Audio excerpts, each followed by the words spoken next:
प्रभाग क्रमांक 50 मधून काँग्रेस व वंचित आघाडीकडनं आज मुंडेकर साहेबांची उमेदवारी जाहीर होत आहे.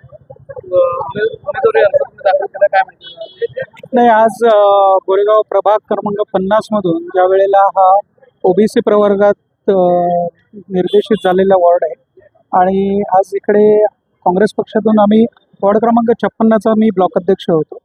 तिकडे काम करत असताना आता मला ही नवीन एक संधी मिळाली आहे. वॉर्ड क्रमांक 56 मध्ये ज्या प्रकारे आम्ही काम केलं त्याच प्रकारे वॉर्ड क्रमांक 50 मध्येही तितक्याच आपुलकीने आणि तितक्याच तत्परतेने आम्ही या विभागात काम करण्याचा प्रयत्न करणार आहोत. अनेक दिवसांपासून हा प्रभाग भाजपकडे होता.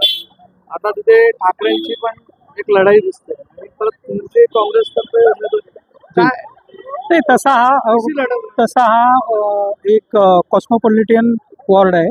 या इकडच्या समस्या या वेगळ्या प्रकारच्या. अगोदरच्या नगरसेवकांनी आणि लोकप्रतिनिधींनी जे काही काम केलं मी त्याच्यात चांगल्या प्रकारची एक भर करण्याचा प्रयत्न करणार आहे. मला कोणावर टीका टिप्पणी करायची नाही आहे. मी ज्या पद्धतीने या 56 मध्ये काम करत होतो त्याच तत्परतेने आणि त्याच आपुलकीने या वॉर्डमध्ये किती चांगलं काम करता येऊ शकत असेल, लोकांच्या ज्या काही अडचणी आहेत त्या सुविधा त्यांना चांगल्या मिळण्यासंदर्भात माझे प्रयत्न राहतात. प्रभाग क्रमांक 50 मध्ये जर तुम्ही निवडून आलात तर पहिलं काम काय करायचं? तर प्रभाग क्रमांक 50 मध्ये तसे बघायला गेलं तर एक फार मोठा आरोग्याशी रिलेटेड एक प्रॉब्लेम आहे.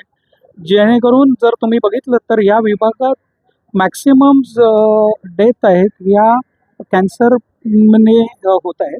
तर त्याचं जे काही मूळ कारण आहे त्याच्यावर आमचं कार्य चालू आहे आणि त्यानंतर स्वच्छतेचं असेल तर तिथे आमच्या एक विभाग क्रमांक 50 मध्ये एक 3 शाळा एकत्र आहेत. तर त्या एकाच वेळेला सुटतात, त्यामुळे होणारी गर्दी त्याला कशी नियंत्रित केली जाईल, त्याच्यामुळे लोकांना रहदारी पण सुरळीत होईल.